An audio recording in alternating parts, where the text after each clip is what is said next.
We start the chapter as our protagonist.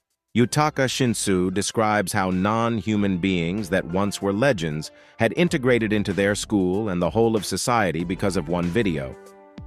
These mythical beings are called Genjin, and they are now peacefully co-living with the humans, including Yutaka's school, though Genji's is the least thing Yutaka is worried about. Despite the 2-hour commute, Yutaka would do anything just to avoid the local people in his town, just to avoid interacting with them. It's not that they were bad people or anything.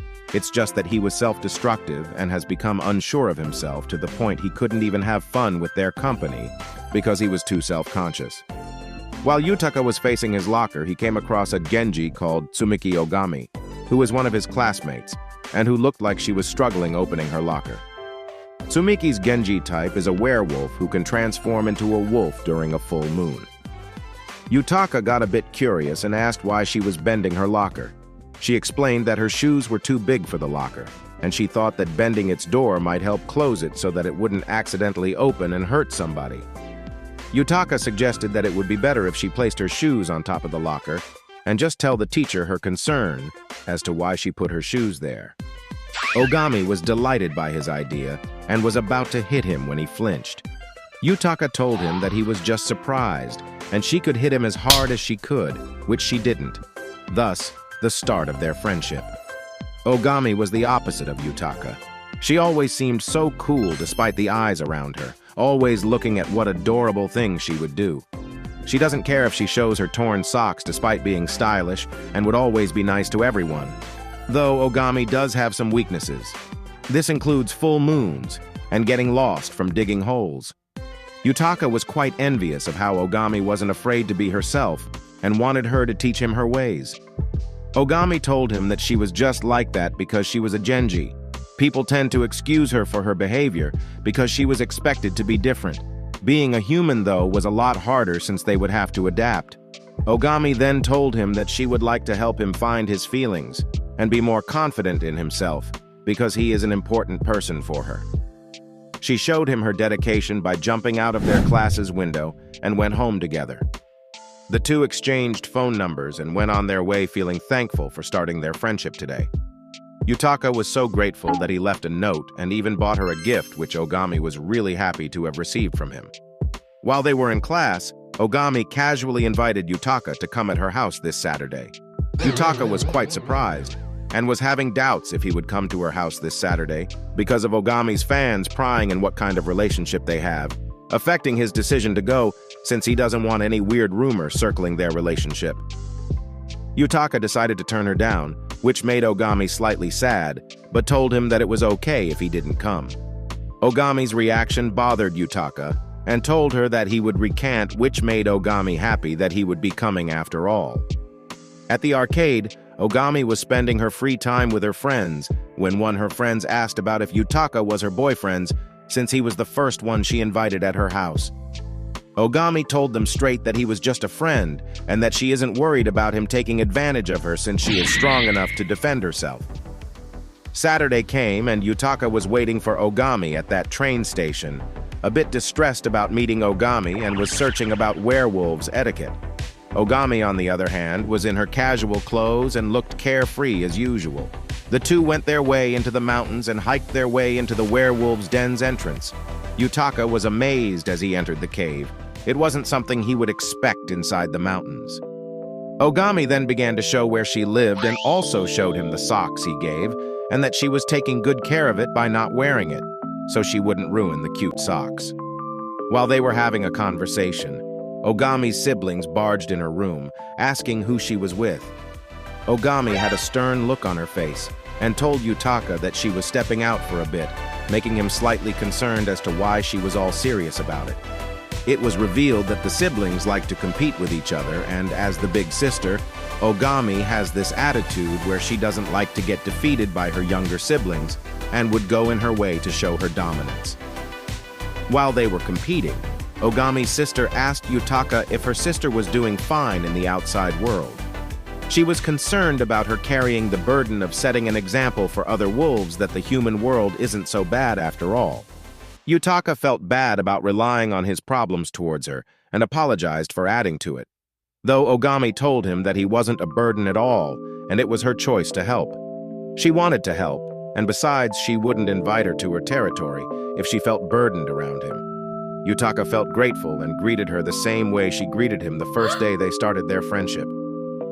The flustered Ogami made Yutaka embarrassed from what he did to her.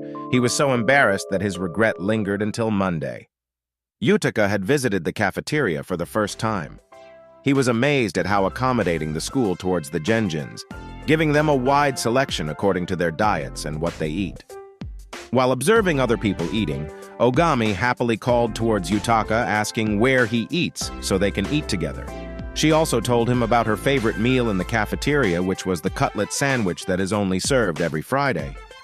However, there is one problem. It wasn't Friday at all, in fact, it was Wednesday. Upon hearing that, Ogami's tail began to fall, disappointed at the fact that she wouldn't get to eat her favorite meal. Though the lunch lady was nice enough to give her a ton of sandwiches, making her happy once again.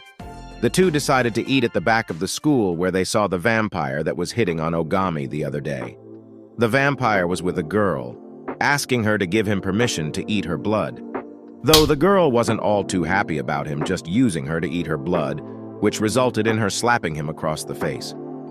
The girl left the vampire, and not even a second, he began to call someone else, asking them for their blood.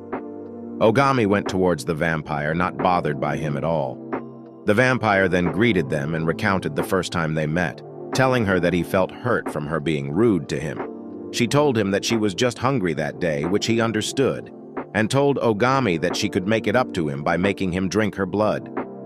In the turn of events, Ogami accepted his request for the reason that people should eat if opportunity comes. Yutaka did not like it all and avoided looking at them while the vampire fed her. He started to get jealous when he saw Ogami getting flustered and shoved the vampire out of her. Yutaka was shocked from the way he behaved and apologized towards the vampire, kneeling down. The vampire took a hint and left them alone with the girl he called. The two then ate their sandwiches peacefully, with Yutaka getting worried about where Ogami was bitten. Ogami showed him the wound that was completely healed, which made him fluster even more. Ogami was very happy as she read the field trip notice asking her what kind of field trip she wants. Yutaka, on the other hand, looked devastated as he clenched the notice in his hand.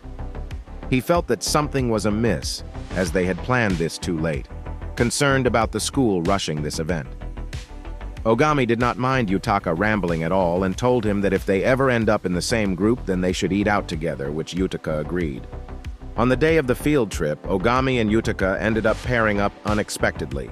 The vampire, Senga, was also in their team, and also Michi Sugami, who is a human, and an invisible man called Suisatu. With no time wanted, Ogami immediately took the lead and scheduled everything they would do from the time they were given. It amazes everyone how she knows her way around in the park, making Yutaka think that she has been here before with her friends. The team then went their way and rode every ride they could, with Ogami interacting with every staff member she could. At 3 o'clock came, the team decided to rest up a bit with Senga disappearing for a while. Ogami and Yutaka decided that it was a great time to buy the churros they were meaning to buy to spend their idle time with. While they were on their way, Ogami revealed that it was her first time to go to an amusement park. She wasn't allowed in such establishments, and she was only given permission because of this field trip. She even showed him the amusement park map, noting everything on it so she could show her siblings a great time once they could go. Yutaka was amazed by the map she noted all by herself and got a new perspective towards her. As they ate the disappointing churro that Ogami wanted to try, Yutaka pulled her, wanting to ride everything Ogami noted on her map. 4 came and the duo had fun riding all the rides. They regrouped with the team, excited to ride their last stop. But their excitement flew when they saw Senga walking towards them with tears in his eyes. Their plans faltered when Senga told them he wanted to leave. Yutaka quickly diffused the situation by asking what was wrong while Ogami was looking for a frog. Senga was too depressed to answer, but had eventually come around and told them why he was sulking. Senga was apparently betrayed by the friend he was supposed to meet by making a girl come with him instead of his friend. He was used to it, of course, but he didn't expect that he would betray him just like that, making him feel more lonely even though girls tend to flock around him. Ogami was not having it and told him that they were his friends too. Senga told her that they weren't friends at all, and that ending up in this team doesn't mean he could trust them. Ogami argued that they had enough interaction to become friends, and him not trusting others is the reason why he doesn't have friends in the first place. The two argued about Ogami being a girl, and that she would only fall for his looks, which Ogami strongly denied and started talking trash about him. Senga was more than touched to hear those words coming out of Ogami. It was a breath of fresh air to him. With a bit of convincing, Senga went along with them in the ride and caught the picture Ogami wanted at the end of their trip. Senga started to cling towards them, sharing snacks with them. While Senga was away, Yutaka realized that Ogami was intentionally being cold towards Senga, knowing he would benefit from it. Ogami admitted to it by playfully telling him to shush. While in class, Ogami looked troubled, but her tale says otherwise. Apparently, she was not paying attention towards the class at all and was focused on reading her sports magazine instead, making Yutaka worry a bit. In Keiki High School, P class are joint. Genjins use this to gather together while humans may choose to observe or participate if they want to. Upon his way towards the fields, Yutaka was thinking whether he could watch the Genjins play or not. He wasn't so sure if it would bother them if he were to watch them. While pondering about it, Yutaka crashed into Tsugimi, who was also observing the Genjins secretly but was feeling guilty from what she was doing. Senga saw them and told them that it was fine for them to watch if their intention was good, but he felt that good intentions are disgusting itself. The trio decided to watch Ogami as she plays baseball in the field. The two humans realized that the Genjins didn't mind them watching at all and were minding their own business, not even realizing they were there in the first place.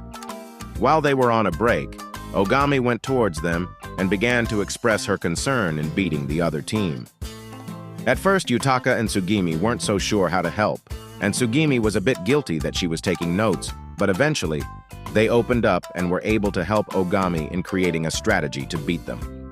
Ogami was happy and hugged the two of them, promising Yutaka that she would surely hit the ball and to just watch her. Tsugimi and Yutaka find themselves doubting that the strategy they gave Ogami maybe wasn't as good as they imagined it to be. Senga told them that they were just overthinking it and have faith towards their plan and Ogami. After all, this is just a PE class and losing wouldn't affect Ogami that much. In the field, Ogami was faced with the octopus Genjin again and was going to juggle the ball so that she would get angry at her again, losing her temper. Because of the advice Tsugimi and Yutaka gave, she strategized to hit the ball as hard as she could on the ground so that other players would have a hard time catching it. The plan worked well, and Ogami was now running into the field, wanting to get that home run. The bird, Genjin, quickly caught the ball and threw the ball as hard as she could towards the home base. Ogami slid into the home base with her nail clawing the base and winning the play with the home run. Everyone cheered for Ogami, and she showed Yutaka what she did.